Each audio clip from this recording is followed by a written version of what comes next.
ठीक है। So this is the English essay orientation session and मेरी हमेशा से एक कोशिश है कि ओरिएंटेशन सेशन में आपको इतना प्रोवाइड कर दूं कि जो बच्चे ज्वाइन करना चाहते हैं उनके लिए तो पूरा ये एसे का सेशन है ही है, और जो बच्चे ज्वाइन करना नहीं भी चाहते, किसी भी वजह से वो ज्वाइन करना नहीं चाहते, उनको कुछ ना कुछ देकर मैं जो है वो प्रोवाइड करके, ताकि उनको जो है वो कुछ ना कुछ गेन करके उठे।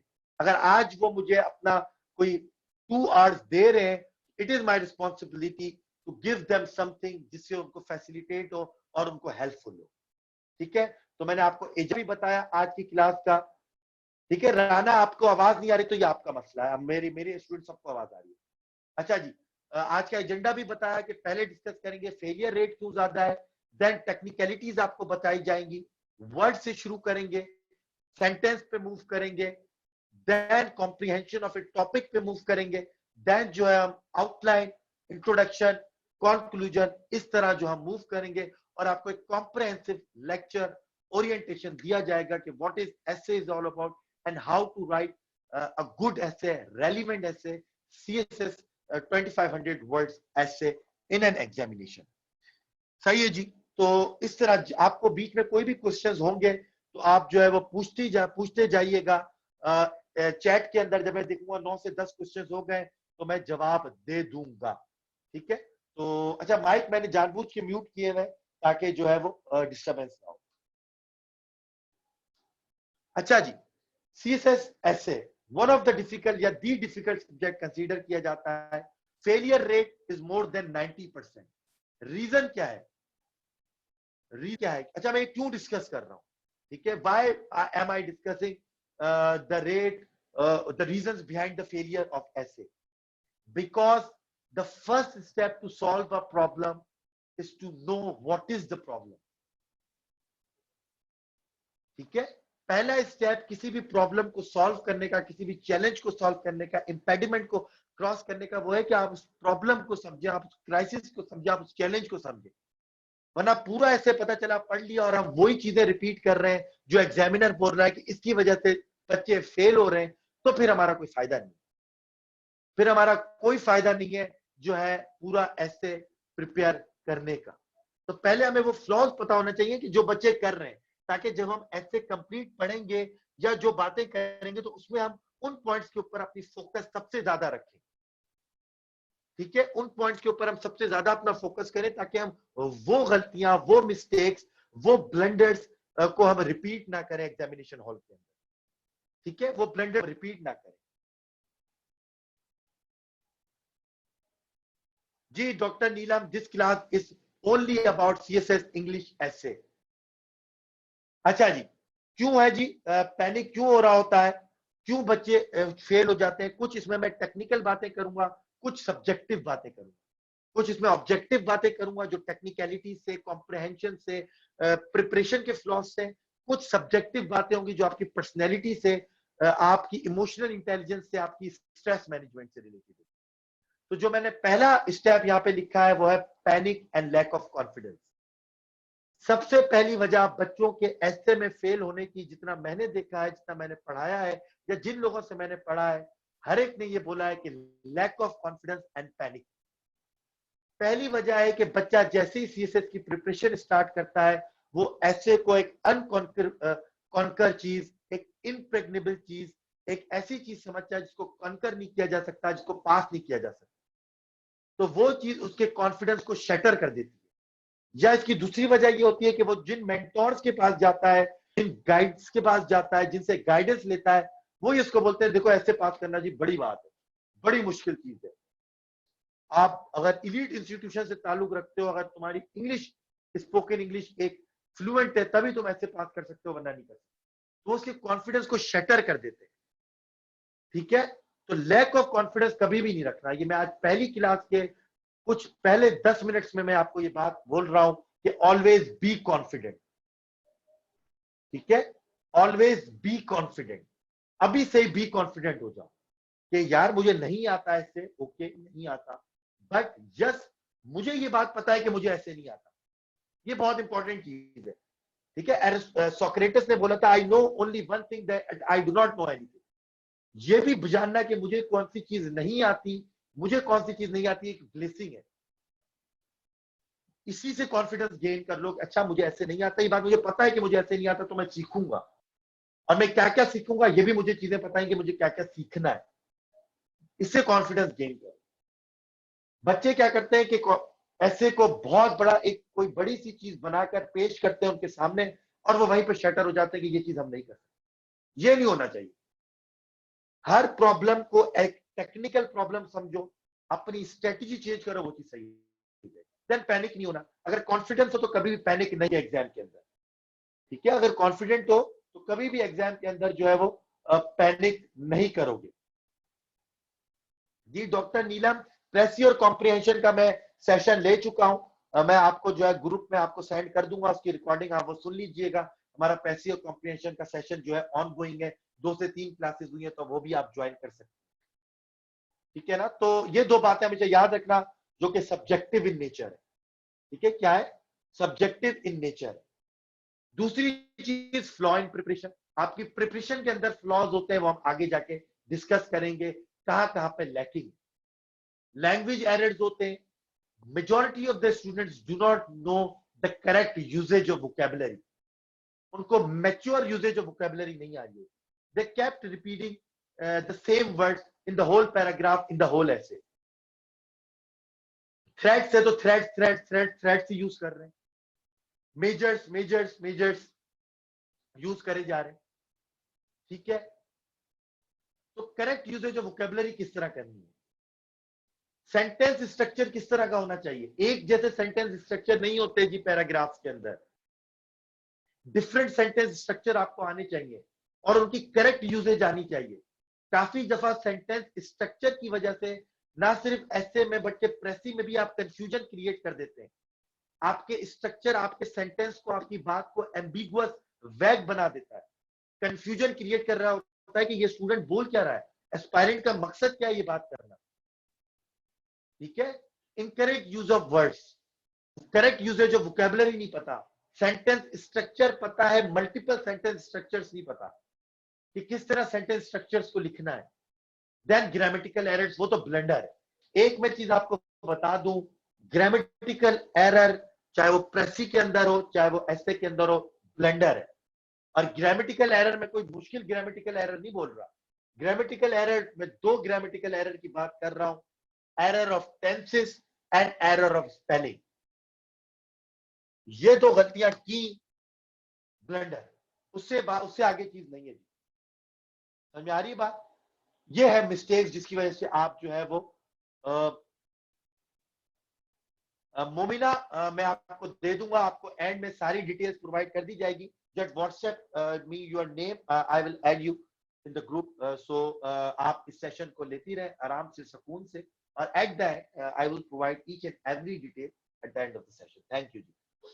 अच्छा जी, ये मैंने आपको बात बताई, इनकरेक्ट यूज ऑफ, वो आपको जो है वर्ड्स, वोकैब का इनकरेक्ट यूज, कीप रिपीटिंग एक ही सेंटेंस, या इतनी हैवी जार्गन होगी जिसका कोई जरूरत ही नहीं है, सेंटेंस स्ट्रक्चर नहीं पता कि क्लैरिटी, कंसाइज वे के अंदर एक सेंटेंस स्ट्रक्चर किस तरह होना चाहिए। मैं एक बहुत सी बड़ी सी बात एक छोटे से सेंटेंस में कह दूं, या मैं उसको एक्सपेंड किस तरह करूं जिसमें मेरी क्लैरिटी और कंसाइज भी मेरी जाया ना। देन ग्रामेटिकल एरर्स, टेंसेस और स्पेलिंग, ये गलत, ऐसे खत्म।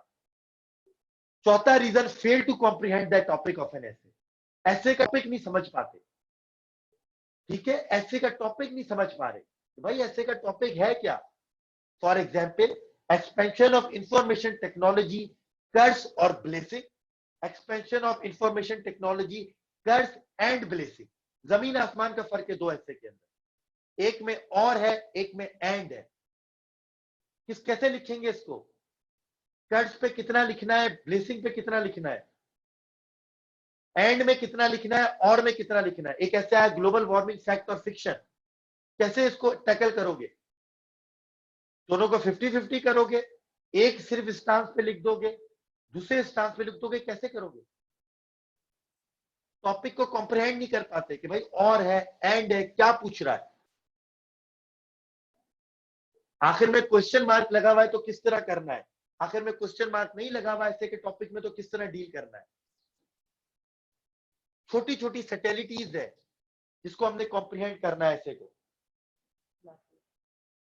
मुझे एक और कप दे दिया ग्रीन टी का। ठीक है जी। Comprehension of a topic of an essay is the most important thing. Unfortunately student जिनको टेक्निक भी पता है, लैंग्वेज भी अच्छी है, हर चीज अच्छी है, लेकिन वो कॉम्प्रिहेंड नहीं कर पाते, एट द एंड फेल हो जाते। Next point, incomprehensive outline. Unfortunately outline incomprehensive होती है, इररेलेवेंट आउटलाइन बनाते हैं। जब आप टॉपिक को सही से कॉम्प्रिहेंड नहीं करेंगे, आपकी आउटलाइन भी इनकॉम्प्रिहेंसिव होगी। ठीक है, आपकी आउटलाइन भी इनकॉम्प्रिहेंसिव होगी, आपको पता नहीं आउटलाइन किस तरह बनानी है। आउटलाइन इंक्लूसिव होनी चाहिए, तमाम डायमेंशंस आपने कवर किए हुए होने चाहिए, क्लैरिटी होनी चाहिए। आउटलाइन के बारे में बोलता हूं, put all your weapons on in front of the examiner. Outline के अंदर ही आप आउटलाइन के अंदर ही एग्जामिनर को बता दो, भाई मेरे पास ये वेपन्स है, मैं इनसे जो है वो ये फाइट करूंगा। अगर आपको समझ में आ रहा है सही है, नहीं समझ में आ रहा खैर है। आपको वही एग्जामिनर जो है वो अपने माइंड में बोल देगा कि इसका ऐसे सही है, मैं इसको पास कर दूं। इररेलेवेंट आउटलाइन हुई, वहीं पे पता चल जाएगा कि fail to comprehend the essay, outline खत्म है, इंट्रोडक्शन इररेलेवेंट, तो ऐसे वही फेल हो गया, आगे बढ़ने की जरूरत नहीं। अगर आप उससे भी ऐसे चेक कराएंगे ना, तो सिर्फ आपकी आउटलाइन पढ़ के, इंट्रोडक्शन पढ़ के पता चल जाता है कि आपका वो ऐसे पास होगा या नहीं होगा, आने की जरूरत ही नहीं। देन अदर टेक्निकल फ्लॉज हैं जिस पे आगे बात होगी। बॉडी पैराग्राफ किस तरह लिखना है, टॉपिक सेंटेंस क्या होता है, कंक्लूडिंग सेंटेंस क्या होता है, ट्रांजिशनल जो है वो पैराग्राफ किस तरह लिखते हैं, फ्लो किस तरह मेंटेन होता है, आपने आर्ग्यूमेंट्स किस तरह देने, और फिर सबसे बड़ा इशू एक और है, टाइम मैनेजमेंट। बच्चे हर चीज सीख लेते हैं, प्रैक्टिस नहीं करते, टाइम मैनेजमेंट इश्यूज हो जाते हैं। एंड में क्या करते हैं, सारी सजेशंस एक ही पैराग्राफ में लिख देते, ऐसा नहीं होता है, फिर वो 38 39 पे फेल हो जाता है। ठीक है, तो this is the failure rate. 95% बच्चों का फेलियर रेट है। पहला तो सब्जेक्टिव चीज बताई, lack of confidence. Then flaw in preparation, उसमें क्या क्या चीज, लैंग्वेज एरर्स, वोकैब का मैच्योर यूज नहीं पता, सेंटेंस डिफरेंट सेंटेंस स्ट्रक्चर्स नहीं पता, और ग्रामेटिकल एरर्स, खास तौर पे स्पेलिंग और टेंसेस। सब कुछ पता है, टॉपिक को नहीं कर पाते कॉम्प्रिहेंड, क्योंकि टॉपिक की सटिलिटीज, इंट्रिकेसीज ही आपको नहीं पता। और आए तो कैसे लिखेंगे, एंड आए तो किससे लिखेंगे, क्वेश्चन मार्क हो तो कैसे लिखेंगे, क्वेश्चन मार्क नहीं हो तो कैसे लिखेंगे। देन इंक्लूसिव आउटलाइन किस तरह बनानी चाहिए, रेलिवेंट इंट्रोडक्शन किस तरह लिखना है। ठीक है, this is the rate of failure. फिर एग्जामिनर के पास आए, आप एग्जामिनर क्या बोल रहे हैं, वो एक और पॉइंट इन बातों में ऐड करेगा। That's why I do not include the point in, यहां पे मैंने वो पॉइंट इंक्लूड नहीं किया। एग्जामिनर कहता है पीएससी रिपोर्ट 2017 की पढ़े, 2016 की पढ़े, 2018 की पढ़े, सीएसएस की फाइनल रिपोर्ट।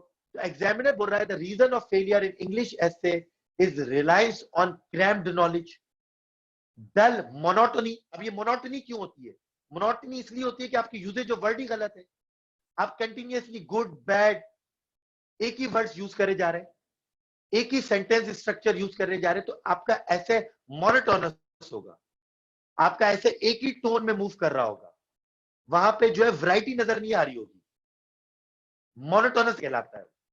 देखो उसने लिखा हुआ है वो बात जो मैं पहले कर चुका हूं कि मोनोटोनी है आपके ऐसे के अंदर, और आप क्रैम्ड नॉलेज पे रिलाय कर रहे हैं, आप कहीं से बुक से, कहीं किसी जो है वो बने हुए ऐसे से जो मार्केट में बुक्स मिलती है, आप उनको रट रटा कर आके आप यहाँ पे लिख रहे हैं, तो पता चल जाता है क्रैम्ड नॉलेज का।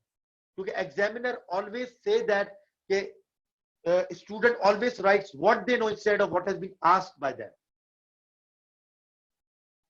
ठीक है, दूसरी चीज, do not have a clear sense of essentials of a comprehensive एसे।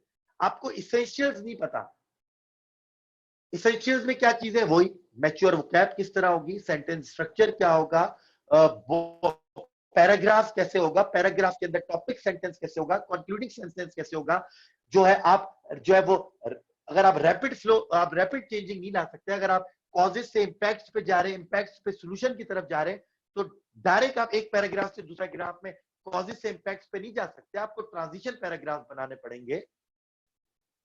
ठीक है, आपका इंट्रोडक्शन कैसा होगा, आपका कंक्लूजन जो पूरा कंक्लूजन है ऐसे का वो कैसा होगा, कंक्लूजन में कौन सी चीजें हैं जो नहीं लिख सकते, इंट्रोडक्शन में कौन सी चीजें जो नहीं लिखनी चाहिए, इंट्रोडक्शन के कितने लिखने के तरीके हैं, सबसे सेफेस्ट तरीका कौन सा है, तो नहीं पता चीजें।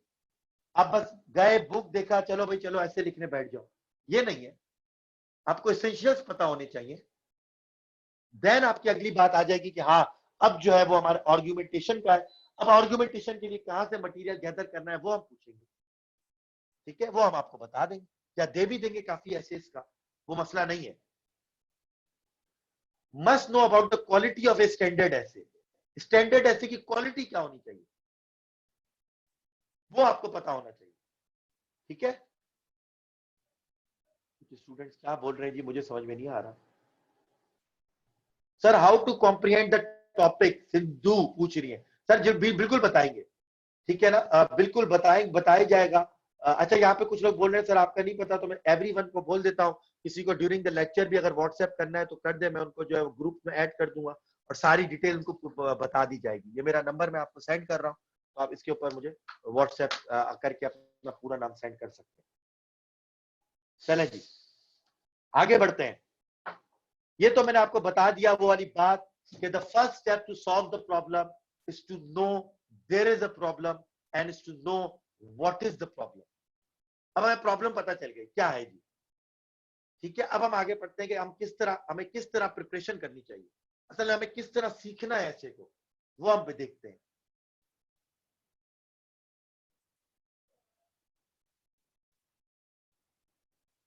ठीक है जी आगे मूव करते हैं। इंपॉर्टेंट थिंग अबाउट ऐसे, हमें किस तरह चलना है, हम आपको किस तरह लेके चलेंगे, या जो हमारे साथ नहीं भी है उनको किस तरह ऐसे ये पढ़ना चाहिए, क्योंकि मैं कभी भी फोर्स नहीं करता किसी को कि टू ज्वाइन माय सेशन। मैं तो हमेशा बोलता हूँ ये मेरा ओरिएंटेशन सेशन है, इस तरह मैं आपको प्रिपेयर कराऊं। Now it's up to you to join और नॉट। बट अगर आप मुझे ज्वाइन नहीं भी कर रहे तो इस तरह पढ़ना, ये फाइनल ऑब्जेक्टिव है टू क्वालिफाई सीएसएस, ठीक है, to become the part of the bureaucracy of Pakistan. ठीक है कैसे जी, करेक्ट टेक्निक। पहले तो हम पूरा फोकस जो है, पूरा फोकस तकरीबन 70% ऑफ एसए की क्लासेस का वो आपकी टेक्निक के ऊपर होगा कि भाई टेक्निक करेक्ट करा दो, बच्चे को पता चल जाए कि टेक्निक है क्या, ठीक है, आपकी टेक्निक करेक्ट हो जाए। आपकी टेक्निक पे पूरा काम किया जाएगा, वो किस तरह किया जाएगा टेक्निक के ऊपर वो भी मैं आपको बता दूंगा, वर्ड ये सब मैं आपको अभी करेक्ट टेक्निक की बात करते हैं पूरी डिटेल। देन हम जाएंगे कॉम्प्रिहेंसिव प्रिपरेशन स्ट्रेटेजी। टेक्निक सही हो गई, करेक्ट यूजेज ऑफ वोकेबलरी आ गई, सेंटेंसेस के डिफरेंट स्ट्रक्चर्स पता चल गए, उसके यूजेज पता चल गया। अच्छा बॉडी पैराग्राफ कैसे लिखते हैं पता चल गया, उसकी प्रैक्टिस कर दी, एक्सटेंसिव प्रैक्टिस की गई उसकी, बहुत ज्यादा आपको प्रैक्टिस करा देंगे बॉडी पैराग्राफ्स की। टॉपिक सेंटेंस, कंक्लूडिंग सेंटेंस की एक्सटेंसिव प्रैक्टिस, देन आउटलाइंस की एक्सटेंसिव प्रैक्टिस, देन इंट्रोडक्शन और कंक्लूजन, ये चीज हो गई। देन टॉपिक वाइज प्रिपरेशन करनी है या इश्यू वाइज प्रिपरेशन करनी है, ये मैं आपको समझाता हूं। पहले आपकी टेक्निक पे काम किया जाएगा, किस तरह किया जाएगा अभी बताता हूं। उसके बाद दूसरी स्टेज में आपको टॉपिक वाइज नहीं इश्यू वाइज प्रिपरेशन कराई जाएगी। कभी भी टॉपिक वाइज प्रिपेयर नहीं करना। मसलन water scarcity imperils the economic security of Pakistan. Water scarcity imperils the economic security of Pakistan. This is a topic. ये एक टॉपिक है। बच्चे क्या करते हैं, ये टॉपिक वाइज प्रिपेयर करते हैं। अच्छा सर आप वाटर का बता दें, मैं बोलूंगा water crisis, water scarcity imperils economic security of Pakistan, हम इस पे ऐसे तैयार करके आ जाएंगे, सैटरडे को हम ऐसे लिख देंगे, चलो भाई चलो वाटर प्रिपेयर हो गया। फिर आप दूसरा इससे बता दें 18 अमेंडमेंट सॉल्वेंट और glue for the federation of Pakistan, चले सर मैं इसमें प्रिपेयर करके आ जाऊंगा। आप this is the wrong technique, ये टेक्निक सही नहीं है। आपको इशू वाइज प्रिपेयर करना चाहिए। कैसे सर, वाटर की पूरा एक इशू है, इसके ऊपर मैं प्रिपेयर करूंगा, इसके ऊपर हम आपको लेक्चर देंगे, पूरा एक वाटर का एक इशू है। ऐसा एक लेक्चर होना चाहिए कि वाटर के ऊपर जो भी टॉपिक आए, चाहे वाटर क्राइसिस और नेशनल सिक्योरिटी आए, वाटर क्राइसिस इकोनॉमिक सिक्योरिटी आए, वाटर क्राइसिस नेशनल यूनिटी आए, वाटर वॉर आए बिटवीन पाकिस्तान एंड इंडिया, तो आप उसके ऊपर लिख पाए। आपने होल इश्यूज कवर करने इंस्टेड ऑफ टॉपिक्स कवर करने, आपने पूरा पूरा इशू कवर करना है कि एक दफा प्रिपेयर हो गया तो आप क्लैरिटी ऑफ माइंड हो कि मैं हर वाटर के ऊपर टॉपिक कोई भी ऐसे आए कर सकता हूं। Same is the case of economy. Economy prepare कर रहे हो तो हर इशू प्रिपेयर करना है। टैक्सेशन आ जाए ऐसे लिख लूंगा, एक्सपोर्ट्स आ जाए ऐसे लिख लूंगा, आईएमएफ के लोन्स के बारे में पूछ ले, कर्ज और प्लेसिंग है तो मैं लिख लूंगा। लेकिन अगर टॉपिक वाइज ऐसे प्रिपेयर किया हुआ है कि सिर्फ इकोनॉमी कॉजेज इंपैक्ट्स और सोल्यूशन प्रिपेयर करा हुआ है, और वहां पर आ गया taxation culture of Pakistan, prospects, challenges and solution. नहीं लिख पाओगे, लिखोगे फेल हो जाओगे, क्योंकि आपने टॉपिक वाइज प्रिपेयर किया हुआ, आपने इश्यू वाइज प्रिपेयर नहीं किया हुआ। अगर आप इशू वाइज ऐसे प्रिपेयर करोगे, पूरी वाटर का एक इशू हो गया भाई, कोई भी ऐसे कर लूंगा, एजुकेशन का कर लूंगा, पॉपुलेशन ठीक है पूरा इशू करेंगे इसका भी, इस तरह जी हम आपको पूरे पूरे इश्यूज कवर करवाएंगे। ठीक है, फिर उसके बाद आपको मैं बोल दूंगा कि भाई टेस्ट है, और उसके ऊपर मैं आपको कोई 3 से 4 टॉपिक दूंगा, मुझे आउटलाइन, इंट्रोडक्शन और कंक्लूजन लिख के दो, या एक के ऊपर मुझे पूरा ऐसे लिख के दो। मैं आपको नहीं बता रहा, हाँ ये बता रहा हूँ कि फॉर एग्जाम्पल ग्लोबलाइजेशन का आपके पास इशू है, कौन सा टॉपिक है ये मैं नहीं बता रहा, क्योंकि मैंने आपको पूरा प्रिपेयर करवाया। ठीक है, तो होल इश्यू वाइज प्रिपेयर करेंगे इंशाल्लाह, टॉपिक वाइज प्रिपेयर नहीं करेंगे। ठीक है, इश्यू को आपको पूरा समझाया जाएगा। हाँ, उसके ऊपर आउटलाइंस में आपको, फॉर एग्जाम्पल वाटर है तो उसके बाद 3-4 आउटलाइंस आपको समझा दूंगा। ठीक है, इसी तरह जो है मैंने यहाँ पे अपने लिखा हुआ भी ऐसे सेशंस के अंदर, अगर आपने किसी ने ये मेरा वो देखा हो कि इंशाल्लाह 15 to 20 ऐसे इश्यूज के ऊपर काम करेंगे। ठीक है, 15 to 20 ऐसे की पूरे इश्यूज है, यहाँ पे जो है वो जिससे भी ये बनवाया उसने टॉपिक्स लिख दिया हुआ, ये इश्यूज है, पूरे पूरे इश्यूज, एजुकेशन, वाटर, पॉपुलेशन, आपका जो है वो क्या बोलते हैं ग्लोबलाइजेशन, हाइब्रिड वॉरफेयर, जिसमें आपकी पूरी आईटी का पूरा फैक्टर आ जाएगा, hybrid 5th generation warfare, information warfare, ये पूरा एक इशू है। कोविड-19 सबसे बड़ा इशू। अब बच्चे क्या करते हैं, कोविड-19 के ऊपर एक टॉपिक कर लेंगे, फिर कोविड-19 इकोनॉमी, अब वो कोविड-19 के ऊपर पूरा आपने इशू प्रिपेयर करना है कि कोविड-19 इकोनॉमी, कोविड-19 एजुकेशन, कोविड-19 ग्लोबलाइजेशन, कोविड-19 लिबरल ऑर्डर, कोविड-19 great powers competition, social order. जब आप पूरा इशू प्रिपेयर करेंगे देन यू बिकम कॉन्फिडेंट कि यार अब जो भी आ जाए मैं इसके ऊपर कर लूंगा। टॉपिक वाइज में मसला होगा, लेकिन ये भी जब होगा जब टेक्निकलिटीज आएंगी। पहला पॉइंट करेक्ट टेक्निक है। मैं हमेशा बोलता हूं, अभी भी आपके में बोल रहा हूं, इससे पहले जितने ऐसे पढ़ा चुका हूं उसमें बोलता हूं कि essay is not the exam of English language. Basically, essay is an exam of your technique, of your arguments. English language का एग्जाम जी आपका कॉम्प्रिहेंशन और प्रेसी का एग्जाम है, वो आपकी कमांड ओवर लैंग्वेज चेक कर रहे होते हैं प्रेसी और कॉम्प्रिहेंशन। ऐसे में तो आपका केस किस तरह लड़ रहे हैं आप अपना, जिस तरह एक वकील लॉयर होता है ना, उसको बोल दिया जाता है ये केस है, इसको डिफेंड करना है, तो आप उसके अंदर डिफेंड करते हैं, उसके अंदर टेक्निक आपको सीखनी पड़ती है कि यार मेरा केस है, मैं बोल रहा हूँ आईटी जो है वो कर्ज है, तो मैं अपना डिफेंड किस तरह कर रहा हूँ केस। और जब मैं डिफेंड करता हूँ तो ना सिर्फ मैं अपनी पोजीशन को डिफेंड करता हूँ, बल्कि मैं सामने वाली पोजीशन को भी रिफ्यूट कर रहा होता हूँ। ठीक है ना, मैं सिर्फ ये नहीं बता रहा होता कि ग्लोबल वार्मिंग फैक्ट है, फैक्ट है, फैक्ट है, बल्कि मैं ये भी आर्ग्यूमेंट रिफ्यूट कर रहा होता हूँ कि आप जो बोल रहे हैं जिस बेस के फिक्शन है वो गलत बात है। ठीक है, तो दिस इज द थिंग, इस तरह आपने जो है वो करना है। देन तीसरी चीज प्रैक्टिस एंड फीडबैक, जैसे कि मैं आपको बता रहा हूँ। तीसरी चीज क्या होगी हमारे सेशन में, प्रैक्टिस और फीडबैक। जिस तरह हम करेक्ट टेक्निक्स पे आपको वोकैब की करेक्ट यूजेज देंगे, उसकी भी प्रैक्टिस, सेंटेंसेस की एक्सटेंसिव प्रैक्टिस, पैराग्राफ्स की एक्सटेंसिव प्रैक्टिस, टॉपिक सेंटेंस की, कंक्लूडिंग सेंटेंसेस की और आउटलाइन की एक्सटेंसिव प्रैक्टिस इंशाल्लाह होगी। देन टेस्ट हर वीकली कोशिश करेंगे टेस्ट हो, शुरू में तो शायद नहीं हो पाएंगे क्योंकि हम बिल्कुल बेसिक लेवल से शुरू करेंगे। तो जो बच्चा ये समझता है कि मुझे एक लाइन भी लिखना नहीं आती, तो बिल्कुल बेसिक लेवल के ऊपर से शुरू करें, एंड इंशाल्लाह I make sure that he or she will write essay at the end of the session of 2500 words। लेकिन उसकी कुछ कंडीशंस है जो एंड में बताऊंगा, वो अगर आप मुझे प्रूफ दे रहे हैं कि सर ये सर्टेनिटी मैं आपको दे रहा हूं कि मैं क्लास मिस नहीं करूंगा, आप जो भी असाइनमेंट दे रहे हैं मैं वो मिस नहीं करूंगा, और आप जो भी कोई टेस्ट दे रहे हैं वो मिस नहीं करूंगा, इंशाल्लाह आप लिख पाएंगे। देन जी कैन आई अप्रोच है, ये कैन आई अप्रोच में हमेशा बिलीव रखता हूं constant and never ending improvement, कि हमेशा आपको कांस्टेंट नेवर एंडिंग इंप्रूवमेंट होनी चाहिए। ये नहीं समझना कि मैंने टेक्निक सीख ली, मेरी स्ट्रेटजी सही है, मेरी प्रैक्टिस में अब नंबर अच्छे आ रहे तो अब मैं ऐसे लिखना छोड़ दूं, नहीं। फैब तक आपने ऐसे की आउटलाइन, इंट्रोडक्शंस और कंप्लीट एसेस लिखने, because you always work on constant and never ending improvement. ठीक है, ये जो मैं बात बता रहा हूं ये चीज समझना, can I approach constant and never ending improvement. कभी अपना थ्रेशोल्ड नहीं बना देना कि ये बस यहां तक मुझे जाना है, इससे आगे मैं नहीं बढ़ सकता, बड़ी गलत चीज है जी। अपने आप को लिमिट नहीं करना, काफी बच्चे बहुत अच्छा ऐसे लिखते हैं और बोलते हैं कि बस सही है, अब सर ने मुझे 40 मार्क्स दे दिए, 42 दे दिए, मेरा ऐसे तो पास हो गया। नहीं जी, 42 आ गए, 50 लेने का करो, 50 आ गए, 60 लेने का करो। ठीक है, तो ये अप्रोच होनी चाहिए आपके ऐसे के अंदर।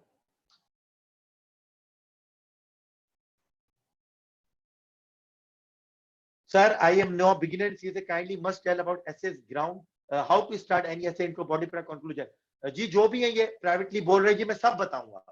ठीक है, अपने सेशन में भी सब बताऊंगा। आज ओरिएंटेशन सेशन है, 90 मिनट्स की क्लास है, तो उसमें भी मेरी कोशिश होगी कि मैक्सिमम चीजें आपको बताऊं। आप परेशान मत हो, बस मेरे सेशन के साथ रहें। ठीक है, सेशंस के साथ रहें। चलें जी, आगे मूव करते हैं।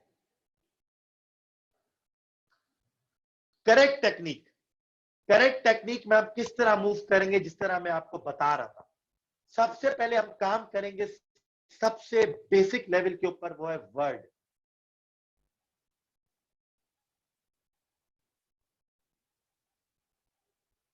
ठीक है जी, सबसे पहले बेसिक चीज है वर्ड। हर चीज की बेसिक बुनियाद, उसकी जो है वो फाउंडेशन, वो वर्ड से ही शुरू होती है। वर्ड से ही सेंटेंस बनता है, सेंटेंस से पैराग्राफ बनता है, and the collection of paragraphs called. ठीक है, तो हम पहले वर्ड पे काम करेंगे। वर्ड पे क्या काम करेंगे? Usage of correct and relevant word, mature vocabulary के ऊपर काम किया जाएगा। रोज आपको कुछ वर्ड्स की लिस्ट दी जाएगी, उसके साथ उसके थेशर्स या सिनोनिम्स और एंटोनिम्स दिए जाएंगे, और एक एक वर्ड के 4-5 सिनोनिम्स दिए जाएंगे, ताकि आपकी मोनोटनी और मोनोटोनस जो स्ट्रक्चर है उससे आप बचे। यहां पर है ना, जैसे ऐसे में बताया था उसने, यहां पर अगर देखो तो यहां पे लिखा हुआ है कि डल, मोनोटनी एंड रिपीटेशन, इससे चीज से आप बचे। आपकी मैच्योर वोकेबलरी हो कि हर जगह आपने जो है वो स्ट्रॉन्ग आर्ग्यूमेंट का वर्ड यूज नहीं करना। कहीं पे आपने लिखना है कूजेंट आर्ग्यूमेंट, कहीं पे आपने लिखना है कन्विंसिंग स्टांस, कहीं पे लिखना है आपने effective stance, plausible, valid reason. ठीक है, इस तरह की आपको पूरी रोजाना की बुनियाद पे वर्ड लिस्ट दी जाएगी, ताकि आपकी करेक्ट यूजेज ऑफ वोकेबलरी हो, मोनोटनी ना हो, मोनोटोनस ना हो, रिपीटेशन ना हो। फिर आप खुद अपना पैराग्राफ पढ़ेंगे ना, आपको मजा आएगा। फिर आप खुद देखेंगे यार मैंने एक चीज बोली, कितना अच्छा लिखा है मैंने। ठीक है, जैसे मैंने एग्जांपल दे रहा हूं, कूजेंट का मतलब होता है strong argument, valid argument, effective. तो आप हर जगह कूजेंट या इफेक्टिव सॉलिड आर्गुमेंट नहीं लिखेंगे, कहीं जगह कूजेंट, कहीं जगह कन्विंसिंग स्टांस, कहीं जगह इफेक्टिव आर्गुमेंट, कहीं जगह जो है वो आप लिखेंगे valid technique, valid reason, persuasive reason. ठीक है, इस तरह की आप वोकेबलरी इस्तेमाल करेंगे कि आपकी एक डाइवर्सिटी हो। The beauty is in diversity. ठीक है, इस तरह की बुक। फॉर एग्जाम्पल थिंक है, तो हर जगह थिंक नहीं करेंगे कि अल्लामा इकबाल थिंक्स और कायदे आजम थिंक्स, सर सैयद, इस तरह की बातें नहीं है। आप कहीं पे थिंक यूज करेंगे, कहीं पे कॉग्निटेट, मुल ओवर, रूमिनेटेड, डेलिब्रेट, पॉन्डर, कॉन्टम्पलेट, इस तरह की आप वर्डिंग यूज करेंगे अगर एक से ज्यादा यूजेज हो। ठीक है, यह है आपको करेक्ट यूजेज ऑफ वोकैबुलरी। यहां पे कोई भी वर्ड देखिए डिफिकल्ट नहीं है। करेक्ट यूजेज ऑफ वोकैबुलरी में ये नहीं बोलना कि मुश्किल मुश्किल चीजें यूज करना शुरू कर दो, रेजेंट डेट्रे और जी कॉपडिटेट और ये इस तरह की जो लैटिन टर्मिनोलॉजीज होती है, ये इसको यूज करना शुरू कर दो। नहीं, कॉप डिग्रेस, इस तरह की नहीं। ठीक है, इस तरह की vocabulary, correct usage vocabulary, simple word, आपकी mature word, effective word, but repetition ना हो। हर जगह ये ना लिखो कि इंडिया है द फॉल्ट स्ट्रेटजी, पाकिस्तान की फॉल्स स्ट्रेटजी है, फॉल्स प्लानिंग है, फॉल्स ये है, फॉल्स ये नहीं जी। कहीं पे इनकरेक्ट, कहीं पे फ्लैशियस, कहीं पे फ्लॉड, कहीं पे इनएक्यूरेट, कहीं पे इरोनियस। ये जब आएगी जब आपके पास इस तरह किसी ने आपके ऊपर काम किया हुआ हो। जब काम नहीं किया होगा, डायरेक्ट बता दो कि इंट्रोडक्शन किस तरह लिखते हैं, आउटलाइन किस तरह लिखते हैं, कंक्लूड किस तरह लिखते हैं, चलो भाई कल से टेस्ट है 3 घंटे का। बच्चा बोल रहा है ठीक है सर, मुझसे तो ऐसे नहीं हो पाएगा, और मुझसे अगर ऐसे नहीं हो पाएगा तो मुझसे तो सीएसएस भी नहीं हो पाएगा। खत्म कहानी। ठीक है ना, तो इस तरह नहीं, इस तरह नहीं, बेसिक पे काम होगा। हाँ, I know that the majority of the students present in this class, almost 85 students present in this class, and the majority of the students know the usage of correct vocabulary.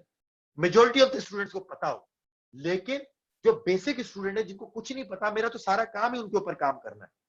चाहे current affairs हो, Pakistan affairs हो, प्रेसी अगर हो, कभी आप पूछिएगा जो मेरे साथ प्रेसी ले रहे हैं कि उनको कितना डिटेल में मैंने पढ़ा है और कितनी ज्यादा इंप्रूवमेंट आई है। मैं उन स्टूडेंट्स को भी आपसे कभी मौका मिले तो उनसे बताऊंगा कि कितनी इंप्रूवमेंट है। मेरा हमेशा यह है कि जो पोटेंशियल कैंडिडेट है उसको तो मैं सिर्फ गाइडेंस देके, एक पाथ दिखाकर उसको सिर्फ मुझे पुश करना होता है, तो उसको मैं फोर्स प्रोवाइड करूं। लेकिन जो बिल्कुल बिगिनर है, जिसको कुछ नहीं पता, असल काम मेरा उसके ऊपर करना हो। मैं उसको वोकैब की लिस्ट दूं, उसको बताऊं how to use the correct vocabulary, mature vocabulary, ताकि मोनोटोनस रिपीटेशन से वो जो है वो आजाद हो।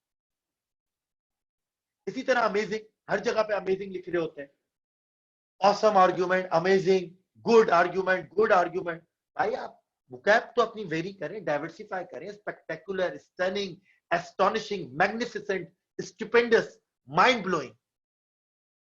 आप ये चीजें सिर्फ अपने फेसबुक के स्टेटस में इस्तेमाल करना शुरू कर देना, देखिए आपकी लाइफ बढ़ जाएंगे। मैं सिंपल टेक्निक बता रहा हूँ, ठीक है। मैं जब ऐसे की तैयारी करता था ना, तो मैं जब पैराग्राफ या इस तरह की चीजें मैंने सीखी, क्योंकि I am not a very good, मैं भी आप ही लोगों की तरह था जी, सिंपल इंजीनियरिंग बैकग्राउंड है मेरी, कोई इतनी बड़ी वो नहीं है। लेकिन मैंने ये सब चीजें सीखी और फिर इसको इंप्लीमेंट किया। मैं आपको सिंपल टेक्निक बता रहा हूँ।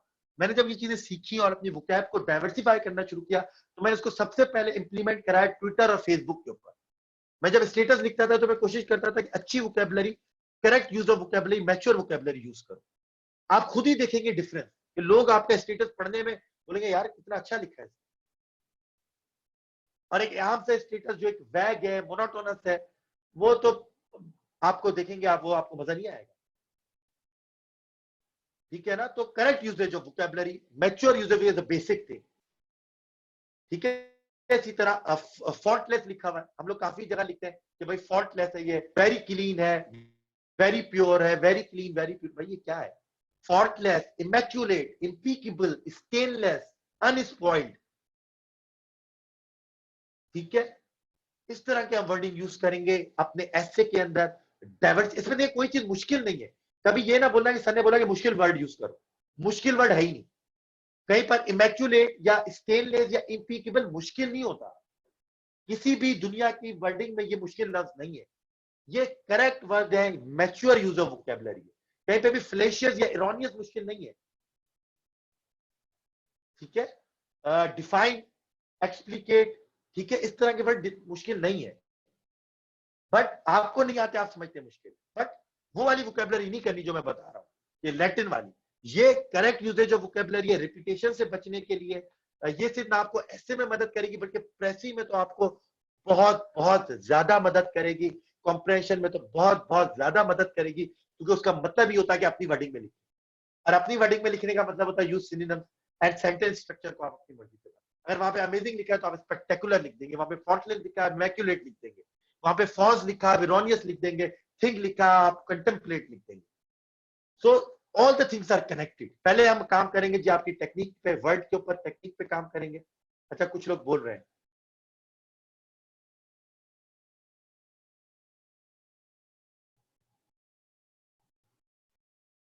can we lengthy words or not by taking help or of thesaurs? Sir can we use lengthy words? Lengthy words नहीं, हम आपको वर्ड्स लिस्ट प्रोवाइड करेंगे, कोई मसला नहीं है। जिसको क्वेश्चन है जी एंड में पूछ लेना। राफे पूछ रहे हैं सर क्वेश्चन है, गुलजार पूछ रहे हैं क्वेश्चन है, और जो है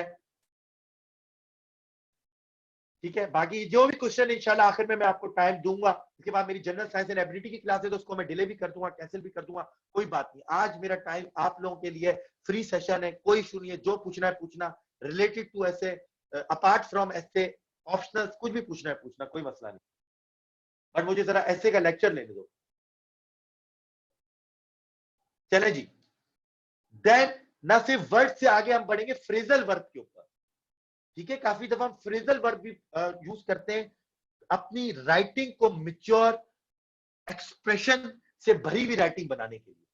अगर आप एक्सप्रेशन पढ़े ना, तो एक्सप्रेशन आपकी अच्छी होनी चाहिए। एक्सप्रेशन पढ़ के जो है वो मजा आए अगले को, यार देखो इसने कितनी अच्छी एक्सप्रेशन यूज की है। समझ में आ रही है बात? एक्सप्रेशन अच्छी करने के लिए हम जो है वो मुख्तलिफ जो है वो फ्रेजल वर्ब यूज करते हैं। फॉर एग्जाम्पल, फाउंड की जगह मैप आउट, आइडेंटिफाई की जगह सिंगल आउट करना, कंफर्म की जगह बेयर आउट। ये चीजें जो है हमारी। अच्छा, वर्ड से आगे हम एक्सप्रेशंस पे काम करेंगे, ठीक है, कि एक्सप्रेशन को किस तरह अच्छा बनाया जाए, एक्सप्रेशन किस तरह अच्छी बन सकती है, ठीक है। इस तरह आप एक्सप्रेशन को अच्छा बनाने की कोशिश करेंगे, जिसमें आप फ्रेजल वर्ब पे काम करेंगे, आपके इडियम्स पे काम करेंगे। इडियम को रटना नहीं है, समझना है। एट लास्ट मोमेंट की जगह 11th था, a memorable story, a red letter day, a pot calling the black. For example आप यूएस चाइना के लिए लिख सकते हैं कि जब हवाई का इंसिडेंट हुआ था और यूएस बोल रहा था कि ये सर्विलेंस सिस्टम चलाना चाहते हैं, तो आप खुद सिलिकॉन वैली में बैठ के सर्विलेंस कर रहे हैं, तो आप इडियम यूज कर सकते हैं, आप pot calling the kettle black, ठीक है। तो पहले correct usage of vocab, mature usage of vocab, diversity, फिर थोड़े से फ्रेजल वर्ब, थोड़े से idioms, then one word substitution की तरफ जाएंगे। फिर इसकी तरफ जाएंगे जी, one word substitution. Government run by the rich people की जगह oligarchy, it is very necessary की जगह इंडिस्पेंसिबल, ठीक है। द वॉर इज प्रोड्यूस, क्या बोलते हैं डेवस्टेशन फॉर बोथ कंट्रीज, ठीक है। हम इसकी जगह लिख सकते हैं द वॉर इज इंटरनिसाइन, ठीक है। He can write with both hands, he is dextrous, ठीक है। तो इस तरह आप खुद देखेंगे कि ये छोटी छोटी चीजें आपकी राइटिंग को किस तरह मेच्योर कर देंगी, ना सिर्फ ऐसे के अंदर, प्रेसी के अंदर, ईच एंड एवरी सब्जेक्ट के अंदर। बट मसला ये कि इस तरह कोई काम नहीं करता। डायरेक्ट ऐसे समझाना मेरा आसान है जी। मैं आपसे सिर्फ 1-2 हज़ार रुपए भी लू ना, 2 क्लासेस में मैं आपको ऐसे समझा दूंगा और सेटिस्फाई हो जाओगे, लिख नहीं पाओगे। खुद दूसरे को जाके समझा दोगे, लिख नहीं पाओगे, ऐसे गारंटी दे रहा हूं। लेकिन इस तरह चलोगे तो एट द एंड ये गारंटी दे रहा हूं कि लिख लोगे। Word, then phrasal verb, then idioms, then one word substitution, इंशाल्लाह। देन हम वर्ड के बाद मूव करेंगे अपने सेंटेंसेस के ऊपर। अच्छा, thesis statement, thank you Saeeda, आपने मुझे याद दिलाया। मैं जरा इंट्रोडक्शन में इस पे भी आता हूं कि थीसिस स्टेटमेंट किस बला का नाम है, इसको भी जरा डिस्कस करते हैं कि थीसिस स्टेटमेंट किस बला का नाम है, जो हमने जो है इतना जो है वो फैलाया हुआ है। फायदा, मुझे नहीं पता सब लोगों को क्लियर साउंड आ रहा है। How to make expression mature, अच्छा इसके ऊपर भी बात करेंगे। अच्छा क्वेश्चन है जी, how to make expression mature. ये जी एक्सप्रेशन मैच्योर ही का तरीका बता रहा हूं कि डाइवर्सिफिकेशन हो आपकी वोकैब के अंदर, आपने phrasal verb, idioms, one word substitutions use किए हुए हो, और यहां पर कुछ बातें मैं आपको बताऊंगा कि किस तरह आप अपनी एक्सप्रेशन अच्छी कर सकते हैं। पहला, mature vocabulary, phrasal verbs, one word substitutions, here and there the usage of idiom.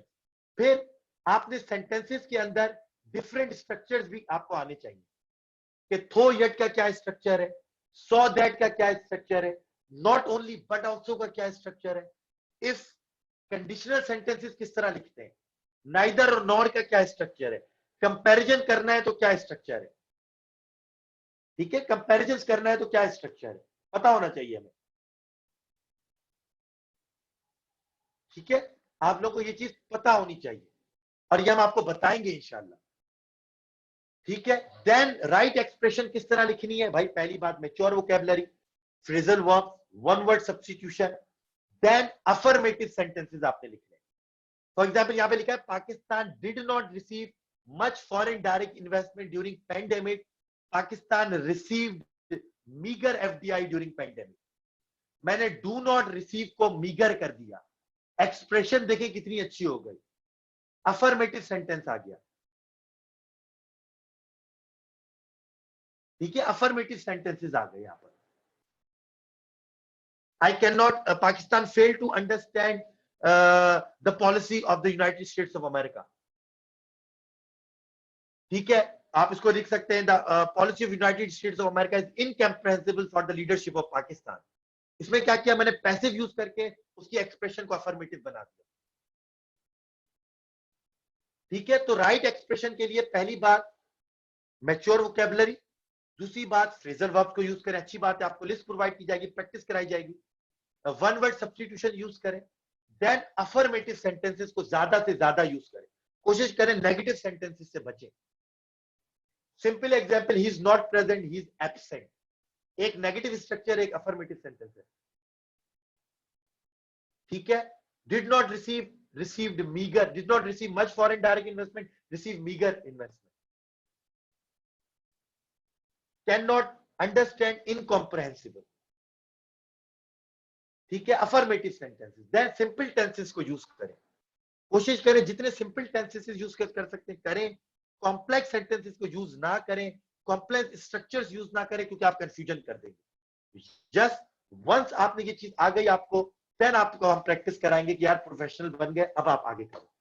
And direct voice जितनी कोशिश करें डायरेक्ट वॉइस यूज करें, इनडायरेक्ट वॉइस से बचें, क्योंकि उससे सेंटेंस भी बड़ा हो जाता है और वैगनेस आ जाती है। देन वन वर्ड सब्स्टिट्यूशन की मैं बात कर चुका हूं। ये देखिए यहाँ पे लिखा हुआ, theory of Karl Marx is difficult to understand, theory of Karl Marx is difficult to understand.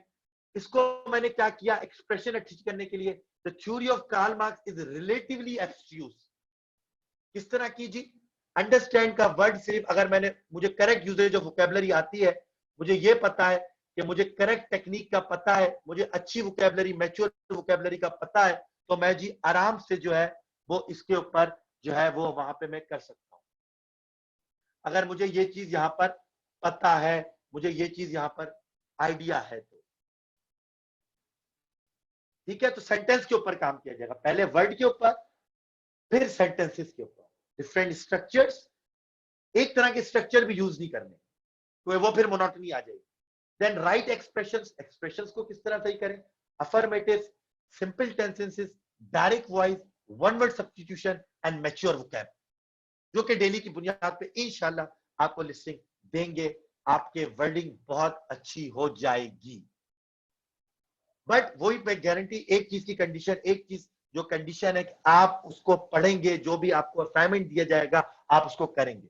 नहीं करेंगे, एक दिन 10 वर्ड दिए, दूसरे दिन 10 वर्ड दिए, तीसरे दिन 10 वर्ड दिए, 30 वर्ड जमा हो जाएंगे, नहीं कर सकते। ठीक है जी। अच्छा भाई, सेंटेंस से चले, फिर बॉडी पैराग्राफ में हम फिर टॉपिक सेंटेंस को आपको प्रैक्टिस कराएंगे कि जब भी आप पैराग्राफ लिखते हैं ना, पैराग्राफ का एक रूल ऑफ थंब होता है, वो मैं अभी आपको बता देता हूं, उसमें मजीद प्रैक्टिस सेशन के अंदर करेंगे। किसी भी बॉडी पैराग्राफ को राइट करने का जो है वो रूल ऑफ थंब होता है, और वो रूल ऑफ थंब क्या है, वो रूल ऑफ थंब है कि आपका टॉपिक सेंटेंस होगा किसी भी बॉडी पैराग्राफ के अंदर, आपके सब्सटेंश, आप जिस किस आर्गुमेंट्स के तहत सब्सटेंशिएट कर रहे हैं अपने टॉपिक सेंटेंस को, किस एग्जाम्पल के तहत, किस फैक्ट्स के तहत, किस इंफॉर्मेशन के तहत, किस कोटेशन के तहत, वो होगा। देन आपका कंक्लूडिंग सेंटेंस होगा, ठीक है।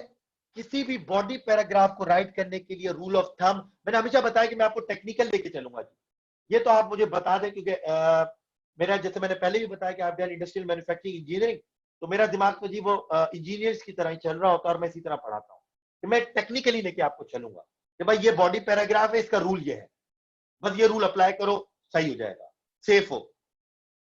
यहाँ पर कारिस्तानी दिखाने की जरूरत नहीं है, एरिस्टोटल बनने की जरूरत नहीं है ना, जो है वो आपने शेक्सपियर बनना है। ठीक है। टॉपिक क्या है भाई, body paragraph, rule of thumb, simple rule, topic sentence, आपकी एग्जाम्पल इंफॉर्मेशन जिसके थ्रू आप सब्सटेंशिएट करेंगे, concluding sentence, 6 to 7 line, enough. Topic sentence क्या होता है जी, वो अगेन डिटेल प्रैक्टिस, जहां पर आपको समझ में नहीं भी आ सकता, डिटेल प्रैक्टिस पूरी सेशन में होगी। लेकिन क्योंकि मैं ये बात पहले भी बोल चुका हूं कि, ये बात मैं पहले भी कर चुका हूं कि आपको आज के सेशन में किसी को ऐसा ना लगे कि सर ने सारी बातें बताकर भी छुपा ली और हमें फायदा नहीं हुआ, ऐसा नहीं। कुछ काफी बातें बता दूंगा ताकि जो नई भी ज्वाइन करे वो अपना जो है वो प्रैक्टिस करे, और जो ज्वाइन करे उनके लिए तो फिर ये मजीद डिटेल में आ जाएगी। टॉपिक सेंटेंस में क्या होता है, क्या आपका टॉपिक है और आप उसके ऊपर क्या बताना चाह रहे हैं। एक और बात मैं आपको बता दूं, बॉडी पैराग्राफ के अंदर एक इंफॉर्मेशन होगी, body paragraph always contain one issue, एक टॉपिक होगा, यानी पुअर्टी बता रहे हो तो उसके साथ उसका कॉज बता रहे हो या इंपैक्ट बता रहे हो। तो टॉपिक सेंटेंस में आपका इशू होता है और उसके रिलेटेड एक सब एंगल होगा, उसके अंदर एक एंगल होगा, या तो उसका कॉज है या इंपैक्ट है या कोई भी चीज है।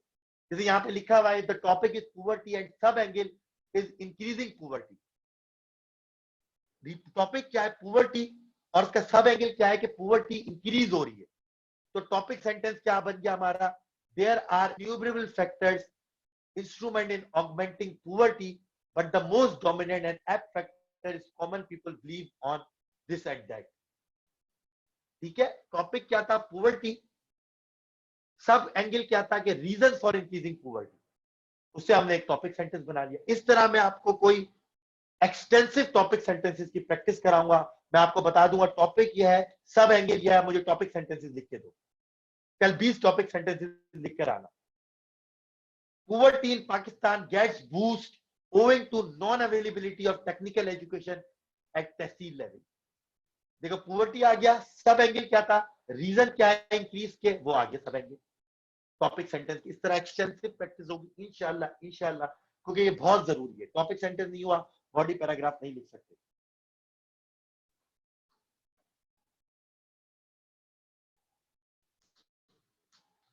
देन जी कंक्लूडिंग सेंटेंस की प्रैक्टिस कराई जाएगी कि पहले टॉपिक सेंटेंस होगा, फिर आपकी इंफॉर्मेशन एग्जांपल कोट आएगा, लेकिन कंक्लूडिंग सेंटेंस क्या है पैराग्राफ के अंदर? सेम कंक्लूडिंग सेंटेंस ये, and is the last sentence of paragraph summing up the dearth of technical education institution at tehsil level enhance poverty to a greater extent in Pakistan। आप पूरे argument को sum up कर देंगे जो कि आपने बोला था, यानी टॉपिक सेंटेंस का ही रिफ्लेक्शन होता है कंक्लूडिंग सेंटेंस, लेकिन उसके अंदर वर्डिंग, उसके अंदर फ्रेजल वर्ब ऐसे यूज करते हैं कि वो वाकई ही लगे कि ये कंक्लूडिंग सेंटेंस, कि वो वाकई ही फील हो कि वो कंक्लूडिंग सेंटेंस। ठीक है, वो वाकई पता चले कि ये कंक्लूडिंग सेंटेंस है। सिंधु कह रही है sir so much useful session is going on, thank you, welcome Sindhu. और आप सोचेंगे सेशन इतना यूजफुल है तो पूरा जो क्लासेस है, मैंने बार बार बोल रहा हूं कि बिल्कुल जो बच्चा बेसिक है इंशाल्लाह आई विल कैपेसिटेट हिम और her that he can write essay eight the end of session. But कुछ चीजें हैं, सेशन को एब्सेंट ना होना, जो मैं दूं असाइनमेंट पूरे करना, टेस्ट में प्रेजेंट रहना, बाकी जिम्मेदारी मेरी है। ठीक है, कंक्लूडिंग सेंटेंस की मैंने आपको बात की, it is a reflection of topic sentence with the usage of certain word and phrasal verb, जिससे वो कंक्लूडिंग सेंटेंस लगे। और फिर कंक्लूडिंग सेंटेंस में एक और चीज को देखना पड़ता है कि ऐसा कंक्लूडिंग सेंटेंस हो कि जो अगले बॉडी पैराग्राफ के टॉपिक सेंटेंस से फ्लो मेंटेन रखे, रैपिड चेंजेस नहीं करने। ठीक है, ऐसा ना लगे कि फ्लो टूट गया, एक बात हो रही थी, नीचे दूसरी बात हो रही है, फिर तीसरी बात हो रही है, फिर चौथी बात हो रही है, और चारों पैराग्राफ में कोई कनेक्शन, कोई फ्लो, कोई जो है वो इंफॉर्मेशन की कोई ल्यूसिडिटी नहीं है। ठीक है, तो ये चीजें देखनी है, ये थोड़ी सी टेक्निकल चीज है, ये अभी थोड़ी समझना मुश्किल हो जाएगा कि वो किस तरह फ्लो मेंटेन करना है, but topic centre concluding sentence समझ लो। ठीक है, बट ये मैंने आपको बता दी, it is technical thing to maintain flow in an essay.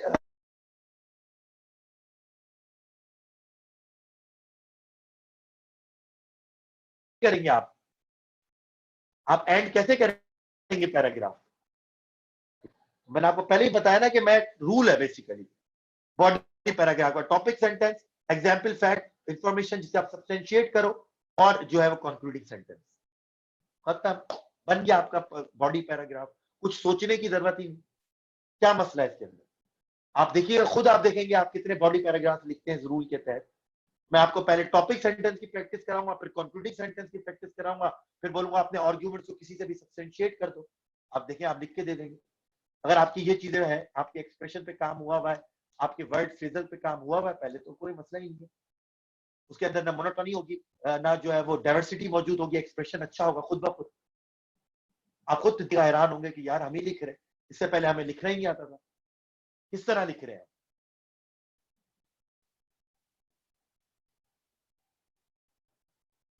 Conclusion नीजिए, कंक्लूडिंग सेंटेंस।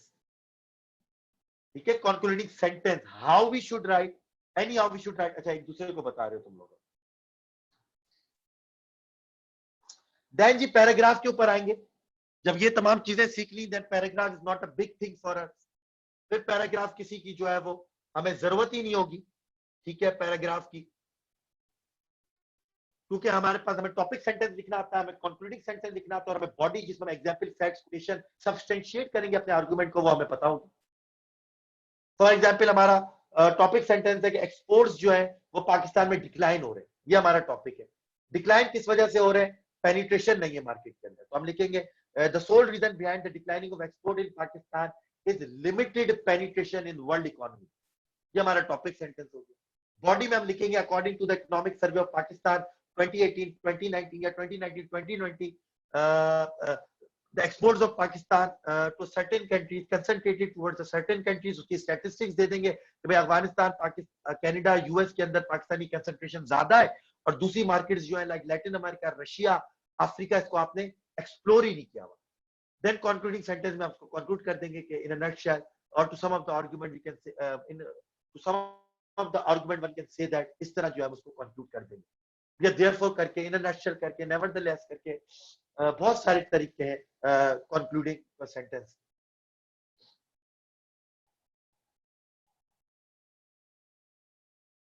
ठीक है जी। तो पैराग्राफ पे देखिए, अब आपको पैराग्राफ जरूरत ही नहीं है, अगर मैं डायरेक्ट पैराग्राफ आता तो आप पूछते क्या है क्या नहीं है। अब मैंने आपको पहले वर्ड से शुरू कराया, diversification of words, mature usage of vocabulary, phrasal verbs, idioms, one word substitution, then मैं आपको सेंटेंस पे लाया, टॉपिक सेंटेंस, कंक्लूडिंग सेंटेंस। अब आप बोलेंगे तो पैराग्राफ हमें सब पता है, हमें सर ने रूल ऑफ थंब बता दिया है, अब हमारे लिए कोई बड़ी बात नहीं। अब सर आप हमें टॉपिक बताया, हम आपको पैराग्राफ लिख के देते हैं। देन हम मूव करेंगे how to comprehend the topic. Topic को किस तरह कॉम्प्रिहेंड करना है, इंशाल्लाह इसको हम करेंगे। काफी डिटेल्ड क्लास होगी इसकी। इसको समझना है कि फैक्ट और फिक्शन है, फैक्ट एंड फिक्शन है तो क्या फर्क है, कर्स और ब्लेसिंग है, कर्स एंड ब्लेसिंग है तो क्या फर्क है, एनालिसिस ऑफ एजुकेशन सिस्टम है, analysis of education systems of Pakistan है तो क्या है, modern wave of feminism and Pakistan culture है तो इसको कैसे लिखना है। बच्चे क्या करते हैं, modern wave of feminism and Pakistan culture है, समझते हैं ये 50-50 है, एक तरफ मॉडर्न वेव ऑफ फेमिनिज्म की बात कर देंगे, आधे में पाकिस्तान कल्चर की बात कर देंगे, ऐसे हो गया। नहीं जी, यहाँ पे इंटरडिपेंडेंसी है, यहाँ पे आपको कंपैरिजन करना है, similarities, dissimilarities, impediments, obstacles, bottlenecks कौन कौन से आ रहे हैं, how you incorporate modern feminism in the culture of Pakistan, what are the impediments available in the culture of Pakistan, which proves the bottleneck in the implementation of modern wave in Pakistan। ये सब बातें discuss कर रही है, वो इंशाल्लाह comprehension of topic में करेंगे। एनालिसिस ऑफ सिस्टम आए तो वो अलग है, फिर आप एक सिस्टम को आपने एनालाइज करना है कि भाई घोस्ट स्कूल है, इंफ्रास्ट्रक्चर की प्रॉब्लम है, क्वालिटी ऑफ एजुकेशन खराब है, मदरसा रिफॉर्म्स है, this and that. Education systems है तो आपने पहले सिस्टम्स बताने भाई कितने, Urdu medium, English medium, elite, O level, A level, madrasa, फिर आपस में इन लोगों को कंपैरिजन करना है तो आपका एनालिसिस स्ट्रांग होगा। जब भी और आएगा तो आपने डिबेट क्रिएट करनी, पहले आपने अपना स्टांस बताना है। अच्छा ये अभी 4-5 मिनट में समझ में नहीं आएगा, बट मैं आपको बता रहा हूं उन लोगों के लिए खासतौर पे जो कि सेशन नहीं शुरू करेंगे तो एक उनको आइडिया हो जाए कि किस तरह है कि यार कर्ज और ब्लेसिंग है तो जो है वो और है इसके अंदर। यानी पहले तो मुझे अपना स्टांस डिसाइड करना है कि मैं कर्ज मानता हूं या ब्लेसिंग मानता हूं, देन फिर मुझे एक डिबेट क्रिएट करनी है कि जो ब्लेसिंग बोलते हैं वो क्यों बोलते हैं, फिर अपने आर्गुमेंट्स के थ्रू उनको रिफ्यूट करना है और फिर अपने आर्गुमेंट्स देने कि मैं कर्ज बोल रहा हूं तो क्यों बोल रहा हूं। यानी 70-30 ऐसे डिवाइड होगा कि 30 में पहले आपको बताओ कि वो ब्लेसिंग क्यों कहते हैं, 70 में पहले उनके आर्गुमेंट्स को रिफ्यूट करो, फिर अपने नए आर्गुमेंट्स दो, 70-30 डिवाइड होगा। 50-50 कर दिया ऐसे फेल हो जाएगा। ठीक है, अगर कर्ज एंड ब्लेसिंग देन आप 50-50 करो आराम से, कर्ज पर भी 50% लिखो, ब्लेसिंग पर भी 50% लिखो। अच्छा, governance crisis in Pakistan causes क्या था वो 2016 के अंदर, ऐसे crisis of good governance in Pakistan, needs of institutional reforms, crisis of good governance in Pakistan, need of institutional reforms. बच्चों ने क्राइसिस ऑफ गुड गवर्नेंस पे 70-80% लिख दिया, इंस्टीट्यूशनल रिफॉर्म से सिर्फ 20% लिखा, पास नहीं हुआ ऐसे। भाई crisis of good governance, institutional reforms दोनों को लिखना है, 50-50 तकरीबन 60-40 तो लिखो। इस तरह आपने कॉम्प्रिहेंड करना है ऐसे कि बता क्या रहा है इसमें, पूछ क्या रहा है, किसको किससे कनेक्ट करना है। मॉडर्न वर्ड ऑफ फेमिनिज्म और पाकिस्तानी कल्चर लिखा है, अलग अलग करके नहीं लिखना, बताना है कि मॉडर्न वेव ऑफ फेमिनिज्म जो है पाकिस्तानी कल्चर के किस तरह सिंक्रनाइज करती है, कितना अपोज करती है, किस तरह इनकॉर्पोरेट किया जा सकता है, कौन से बॉटलनेक है इसकी इनकॉर्पोरेशन के अंदर, ऐड करने के अंदर, उनके क्या सॉल्यूशंस है, या हमें नीड भी है या नहीं है। ठीक है, इस तरह कॉम्प्रिहेंड करना है टॉपिक, और इंशाल्लाह इसकी पूरी डिटेल प्रैक्टिस इंशाल्लाह करेंगे। देन जी हम कॉम्प्रहेंसिव आउटलाइन की तरफ मूव करेंगे। जैसा कि मैंने आपको पहले भी बताया कि आपने show all your weapons in the start में तमाम उसको वेपन्स दिखा देने आपने। रेलिवेंसी होनी चाहिए, रेलिवेंट आउटपुट होनी चाहिए, इंक्लूसिव होनी चाहिए, तमाम डायमेंशंस को कवर करे, सिंक्रनाइज विद कंटेम्परेरी हैपनिंग्स। ये बहुत इंपॉर्टेंट वर्ड है कि सिंक्रनाइज चाहिए कंटेम्परेरी हैपनिंग से। देखिए आप ये देखिए कितना अच्छा लिखा हुआ है मैंने, सिंक्रनाइज विद कंटेम्परेरी हैपनिंग। अब इसको आप अगर आम लैंग्वेज में लिखे तो आप लिख देंगे in line with current happening. तो एक्सप्रेशन इतनी अच्छी नहीं होगी। यहाँ पे एक और एग्जाम्पल आ गए, किस तरह जी सिंक्रनाइज होनी चाहिए आउटलाइन कि उसको एग्जामिनर को आपकी आउटलाइन देखकर पता चले कि student knows what is happening around him और हर। अब आउटलाइन आपने बनाई हुई है, कोई भी ऐसे आ रहा है इकोनॉमी का, एजुकेशन का, पॉवर्टी का, उसमें आपने कोविड-19 की बात ही नहीं की, आपने बताया नहीं कि कोविड-19 को किस तरह इंपैक्ट कर रहा है, तो आपकी कंटेम्परेरी हैपनिंग से सिंक्रनाइज ही नहीं है आपकी आउटलाइन, इन लाइन ही नहीं है, तो आप तो वो आउटलाइन जो है वो लगेगा ही नहीं कि बच्चे ने अभी बनाई है, तो लगेगा कहीं से रट रटा कर आया। देन आपने प्रैक्टिकल सॉल्यूशंस देने होते हैं और आखिर में एक रे ऑफ होप दिखानी होती है पॉजिटिव थिंकिंग के ऊपर। 3 लेयर्ड स्ट्रक्चर होता है, वो 3 लेयर्ड स्ट्रक्चर क्या होगा आउटलाइन का, वो मैं आपको बता सकता हूं। ठीक है, तो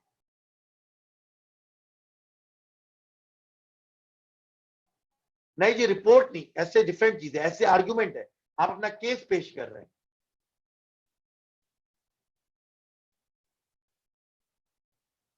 can you share the lecture on the standards, और ये वही तो बता रहा हूँ सिद्धू, और क्या लेक्चर ले रहा हूं मैं, स्टैंडर्ड्स और पैरामीटर्स ऑफ इंग्लिश, ऐसे ही तो बता रहा हूं, और क्या बता रहा हूं। ठीक है, अब देखिए आप इससे अंदाजा लगा लें बच्चों की मेच्योरिटी का, बच्चों के टॉलरेंस का लेवल। जब क्लास स्टार्ट हुई थी तो 87-90 स्टूडेंट्स थे, अब 73 हो गए। ड्यूरिंग द लेक्चर बच्चों को समझ आने लग गया कि भाई अब वो उनका जो पेशेंस लेवल है वो खत्म होने लग गया।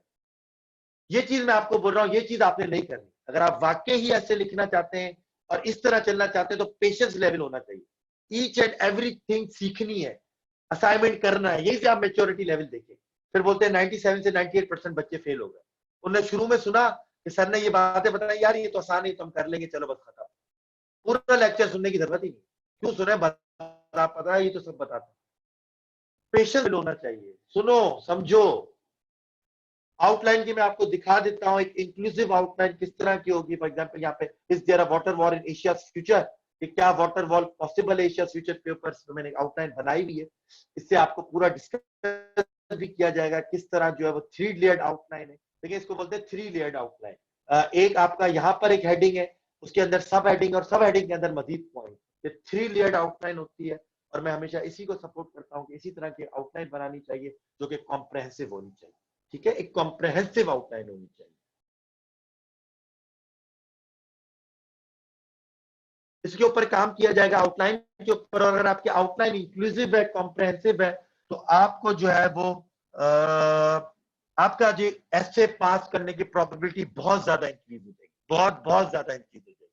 उसके ऊपर काम किया जाएगा इंशाल्लाह, डिटेल के अंदर एक जो लेक्चर्स लिए जाएंगे जो आपको बताया जाएगा। देन एसे के इंट्रोडक्शन पे काम होगा इंशाल्लाह, कि एसे का इंट्रोडक्शन किस तरह लिखना है। बॉडी पैराग्राफ और एसे के इंट्रोडक्शन में जमीन आसमान का फर्क है। उसके भी आपको रूल बताया जाएगा कि भाई क्या रूल है। Directly hits the bullseye, 2 pyramid होते हैं। ठीक है, काफी बच्चे जर्नल से स्टार्ट करते हैं फिर फोकस्ड होते हैं, कुछ फोकस से स्टार्ट करते हैं फिर जनरलाइज होते हैं। ये 2 रूल्स है बेसिकली, जर्नल से स्टार्ट करो फोकस पे जाओ, फोकस से स्टार्ट करो जर्नल पे जाओ। देखिए मैं हमेशा बोलता हूं फोकस से स्टार्ट लो। आपकी ऐसे की इंट्रोडक्शन की पहली लाइन ही उसके अंदर डायरेक्टली हिट्स द बुल्सआई, बता दो कि मैं क्या लिख रहा हूं, इररेलेवेंट बातें ना करो, गपशप ना करो। ठीक है, गपशप नहीं करनी है इंट्रोडक्शन के अंदर, डायरेक्टली हिट्स द बुल्सआई। भाई ये है टॉपिक, इस पे मैं ये बातें करूंगा, ये चीज बताऊंगा और ये चीज बताऊंगा। उसके डूज क्या है, उसके डोंट्स क्या है, पूरे इंट्रोडक्शन की क्लास में बताऊंगा कि क्या एग्जाम्पल लिख सकते हैं, नहीं लिख सकते, स्टैटिस्टिक्स लिखनी चाहिए इंट्रोडक्शन में, नहीं लिखनी चाहिए, कोटेशन कहाँ लिखनी चाहिए, कोटेशन से स्टार्ट करना किस तरह होता है, अगर कोटेशन से स्टार्ट ले रहे हो तो क्या कनेक्ट कर पा रहे हो या नहीं कर पा रहे, क्या जरूरी है हमेशा कोटेशन लिखना या नहीं लिखना। इंशाल्लाह इसके ऊपर बात होगी। इंट्रोडक्शन के अंदर, पूरे डिटेल के अंदर, इंट्रोडक्शन के अंदर के ऊपर पूरा एक डिटेल्ड लेक्चर होगा कि किस तरह इंट्रोडक्शन करना है। पहले तो मैं आपको एक सेफ वे बताऊंगा, ठीक है, हमेशा मैं इंट्रोडक्शन के एक सेफ मेथड बताऊंगा, रूल ऑफ थंब इसमें भी बता दूंगा कि भाई ये लिखो पहले, डायरेक्टली इट्स द बुल्सआई, ये चीजें बीच में बताओ जो भी तुम्हारी है, देन इसको यू कंक्लूड करो और कोटेशन। लेकिन जब आपकी प्रैक्टिस हो जाएगी तो मैं आपको ऑल्टरनेटिव मेथड्स ही बता दूंगा इंट्रोडक्शन के, कि आपने जो है वो क्वेश्चंस किस तरह आस्क करने इंट्रोडक्शन के अंदर। एक ये भी तरीका होता है, ह्यूमर से शुरू करने एक तरीका होता है, ठीक है, एनेक्डोट से शुरू करने का तरीका होता है, बट वो नहीं, वो शुरू में बता दिया तो कंफ्यूज हो जाओगे। पहले सेफ्टी, सेफ वे में बताऊंगा, अपने आप को सेव कर लो, फिर जो है वो डिफरेंट मेथड, इंशाल्लाह इंशाल्लाह।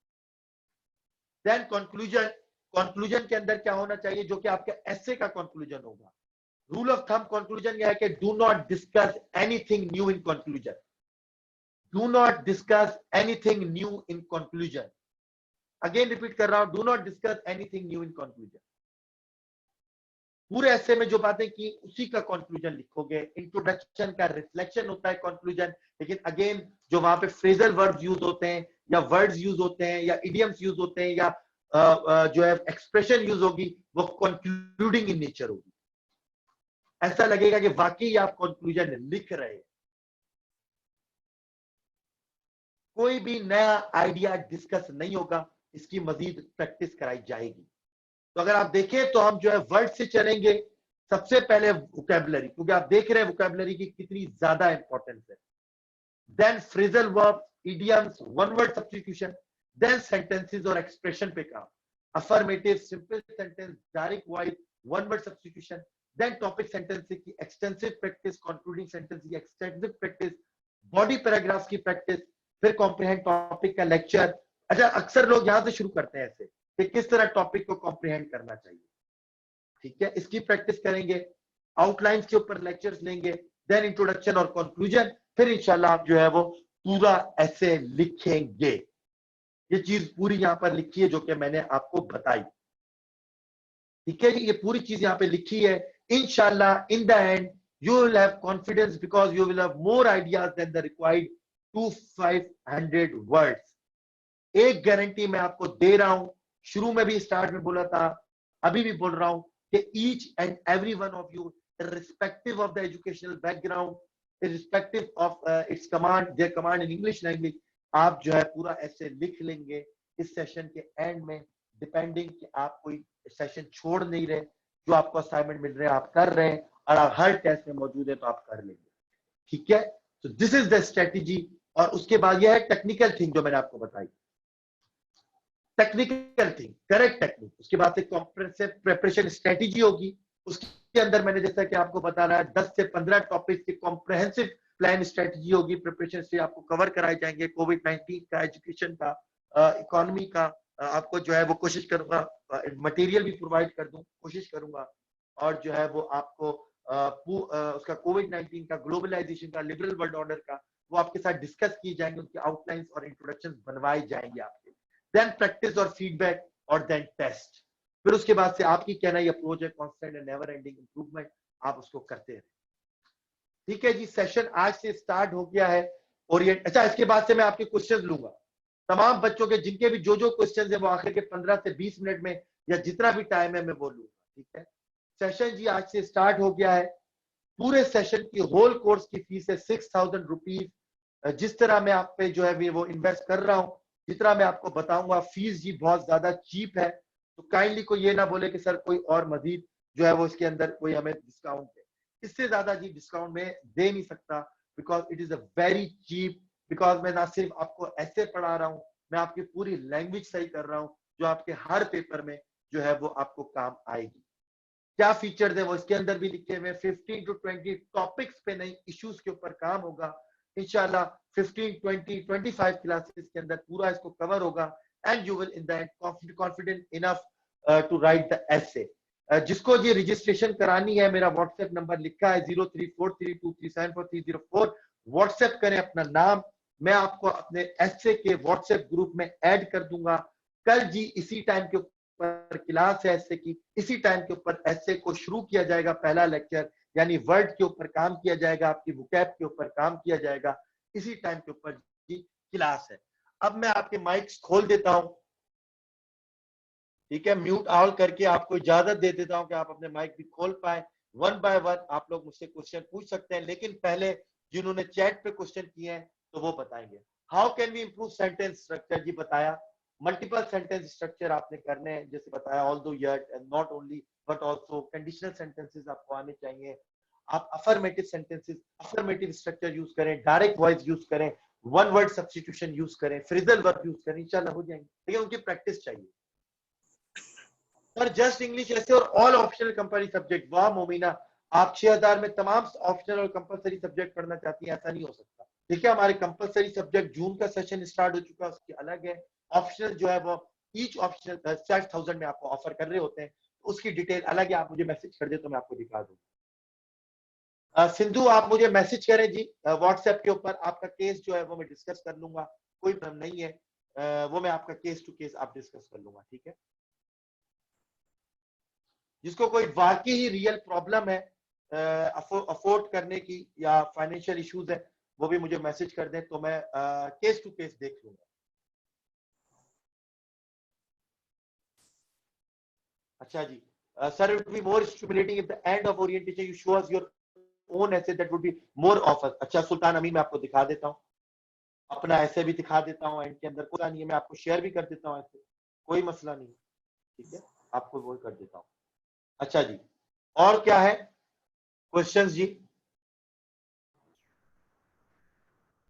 ये सिद्धू सब आपको पता चल जाएगा कि कहा आपने जनरल स्टेटमेंट लिखना। अच्छा, थीसिस स्टेटमेंट की बात नहीं की भाई, थीसिस स्टेटमेंट के पीछे पढ़ना छोड़ दो, थीसिस स्टेटमेंट के ऊपर कंफ्यूज होना छोड़ दो जी। ये मार्केट में मैं सिंपल वर्ड यूज करता हूं जी, नो ऑफेंस फॉर एनीवन कि अगर मैं ऐसी लैंग्वेज यूज कर रहा हूं कि भाई मार्केट में जो बातें चलती है ना, थीसिस स्टेटमेंट, ऐसा थीसिस स्टेटमेंट होना चाहिए, थीसिस स्टेटमेंट पूरा आपको ऐसे पास करवा देगा, आउटलाइन में थीसिस स्टेटमेंट देख के आप पास हो जाओगे, सब बकवास बातें, ठीक है। थीसिस स्टेटमेंट में कंफ्यूज ना हो, मैं आपको तरीका बताऊंगा, आपको खुद पता नहीं चलेगा कि मेरे इसके अंदर थीसिस स्टेटमेंट है नहीं है, लेकिन वो इंट्रोडक्शन आपका बेहतरीन होगा, ठीक है। थीसिस स्टेटमेंट के चक्कर में बच्चा की पूरी लैंग्वेज खराब कर देता है, पूरा इंट्रोडक्शन खराब कर देता है कि थीसिस स्टेटमेंट कहां लिखना है, थीसिस स्टेटमेंट कहां लिखना है।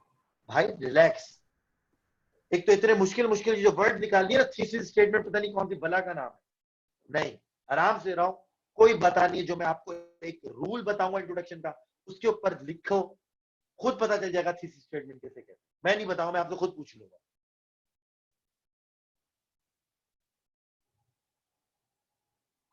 ठीक है जी। अच्छा इधर, how many paragraph supported argument should be written in main body to complete 2500 words? Simple जी, आपके 22 से 25 पैराग्राफ्स होने चाहिए, आपके 2500 वर्ड्स आपके कंप्लीट हो जाएंगे। सपोर्टिंग आर्गुमेंट्स कितने होने चाहिए? हर बॉडी पैराग्राफ में अपने आर्गुमेंट को सब्सटेंशिएट करना है, हर बॉडी पैराग्राफ में अपने आर्गुमेंट को सब्सटेंशिएट करना है, कोई भी argument without proof, without example नहीं जाएगा। चले जी, और कोई क्वेश्चन? माइक खोल के भी आप क्वेश्चन पूछ सकते हैं, क्योंकि मैंने काफी चीजें बता दी है। रजिस्ट्रेशन ओपन है, आप जो है कल 6 बजे क्लास है, ऐसा ना हो कि कल आप डिसाइड करो तो कल की क्लास मिस, एक भी क्लास मिस हुई बहुत मसला होगा जी, एक भी क्लास मिस हुई, एक भी असाइनमेंट मिस हुआ, बहुत मसला होगा।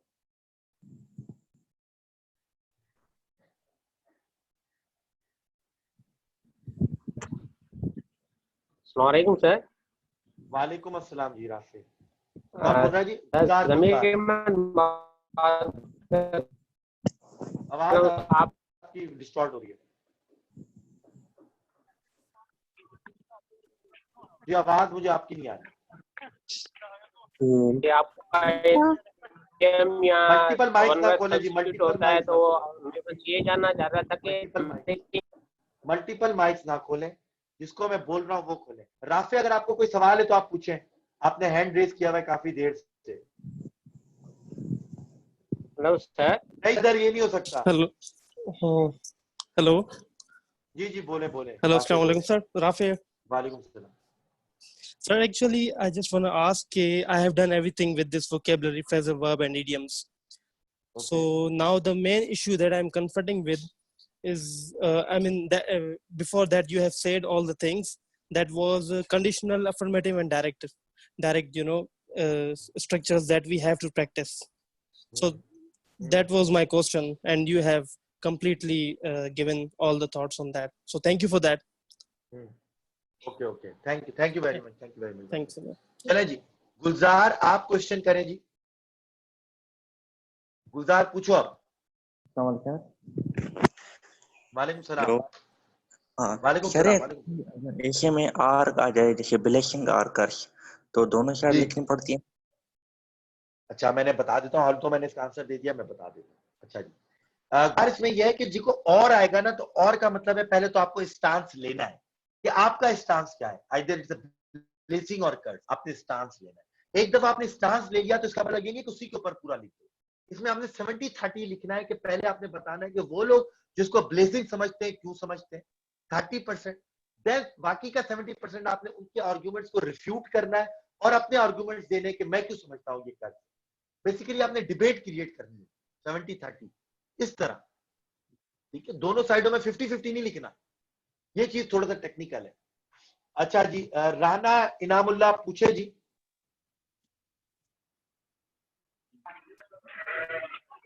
जी अस्सलाम वालेकुम सर। वालेकुम सलाम जी। सर कैसे हैं सर? मैं बेसिकली मैथमेटिक्स का टीचर हूँ, तो यानी कि आपको पता है मैथमेटिक्स के यानी कि जो लोग हैं उनकी इंग्लिश बड़ी वीक होती है, तो किस तरह हम अपनी ये यानी कि बेटर कर सकते हैं, ये आप थोड़ी गाइड कर दें जरा। चले सही है, मैं बता दूं। चले जी मैं बता। रफीक आपको कोई क्वेश्चन है तो पूछे। ये सर मेरा क्वेश्चन ये था कि जैसे से सपोज क्वेश्चन आ जाए कि भाई जनरल इक्वालिटी से रियलिटी या मिथ, ठीक है सर। अगर से सपोज कोई रियलिटी साइड जा रहा है और कोई उसकी मिथ की साइड जा रहा है, भाई ये नहीं है, और कोई दोनों, ये पॉसिबल है कि दोनों ही इस तरह के डिफेंड करें, दोनों ही पास कर जाएं ऐसे, या दोनों ही फेल हो जाएं? इज इट पॉसिबिलिटी कि हम किस साइड पे जाना चाहिए? भाई नहीं, पॉसिबिलिटी दोनों की है भाई। देखो जिस भी साइड पे जाओ उसको प्रूव करो, उसके लिए वैलिड आर्गुमेंट्स दो। मतलब ये ठीक है पॉसिबल ना, है कि दोनों ही बंदे पास कर जाएं? भाई मैं एक आपको दूसरे के बताता अगेंस्ट हूँ, चला मैं आपको बताता हूँ कि जी सर। मैंने जो है वो expansion of information technology curse और ब्लेसिंग आया था 2019 में। मैंने कर्स पे मैंने आर्गुमेंट खेला था और ब्लेसिंग के आर्गुमेंट्स को रिफ्यूट करके अपना आर्गुमेंट दिया था। मेरे दोस्त ने ब्लेसिंग के ऊपर लिखा था, कर्स को जो है अपोज किया था, दोनों हम पास कर गए। अच्छा अच्छा। ठीक है, आपका स्टांस जो है वो सॉलिड होना चाहिए, कूजेंट होना चाहिए, इफेक्टिव होना चाहिए, जो है वो स्ट्रांग होना चाहिए बेसिकली। ठीक है जी, कुछ चैट पे पूछ रहे how long with this session last sir. जैसा कि मैंने बताया 15, 20, 25 क्लासेस में इंशाल्लाह ये लास्ट होगा। और उसके बाद भी मैं हमेशा बोलता हूं कि जी कोई भी सेशन लास्ट हो, उसके बाद भी अगर आपको कुछ पूछना है, कुछ गाइड करना है, तो आप मुझसे पूछ सकते हैं। Not only for essay, compulsory subject, optional subject. मेरे जितने भी स्टूडेंट्स हैं, यहाँ पर भी काफी स्टूडेंट्स मौजूद होंगे। यहाँ पर भी अभी जो है वो मेरे ख्याल में इदरीस पूछ रहे हैं, या फिर यहाँ पर जो है वो अभी जमीर अहमद चन्ना मौजूद थे, दूसरे टीचर स्टूडेंट मौजूद थे। आप उनसे पूछ लें कि मेरा ये नहीं होता कि सेशन खत्म होने के बाद भी कि सब कुछ खत्म नहीं, कांटेक्ट में रहते हैं। आपको जो पूछना है आप पूछें, तो इंशाल्लाह इस तरह हम लेके चलेंगे। और जो है वो इस तरह हम लेके चलेंगे। और आपको जो है वो एट द एंड जितने भी बच्चे सेशन में मौजूद होंगे हमारे एसए में, उनको आखिर तक उनका महीने के अंदर एक एक टेस्ट होता रहेगा ऐसे। तो ये भी आपके टिल एग्जाम तक आप जो है वो आपको टेस्ट हम लेते रहेंगे। तो ये बात नहीं है कि वो चीज खत्म हो जाएगी। चलें जी, अपनी क्लास को खत्म करते हैं। मेरे ख्याल में इट्स मोर देन इनफ। जी मैंने बता दिया, सारा ऐसे का ग्राउंड लेवल मैंने प्रिपेयर कर दिया। I think it is more than enough. जिसको भी रजिस्ट्रेशन करानी है, व्हाट्सएप का नंबर अवेलेबल है, लिखी हुई है, मैसेज करें, आज कर दें, क्योंकि कल फिर क्लास है 6 बजे और वो पेड क्लास है, पेड रजिस्टर्ड बच्चों के लिए होगी। तो मैं आपको अपने ग्रुप में ऐड कर दूं ताकि आप जो है वो ऐसे लिख पाए। एक गारंटी मैंने आपको दे दी कि चाहे आप कितने भी वीक हो, इंशाल्लाह eight the end of the session आप ऐसे लिखेंगे डिपेंड कि आप कोई भी सेशन की छुट्टी नहीं करते और हर असाइनमेंट करते। Thank you very much. मैं उम्मीद करता हूं आपको आज की बातें समझ में आई होंगी। जो सेशन ज्वाइन नहीं भी करेंगे उनको भी ये बात पता है कि आज वो कुछ ना कुछ जो है वो लेके उठे हैं और कुछ ना कुछ समझ के उठे हैं, और उन्होंने जो आज का टाइम इन्वेस्ट किया है वो जो है वो आपने इन्वेस्ट कर रखा है। हमारा जी इसी हफ्ते सोशियोलॉजी का भी एक ओरिएंटेशन सेशन है, उसी में भी हम इंशाल्लाह बातें करेंगे। टिल देन जी, थैंक यू वेरी मच। अल्लाह हाफिज एंड टेक केयर।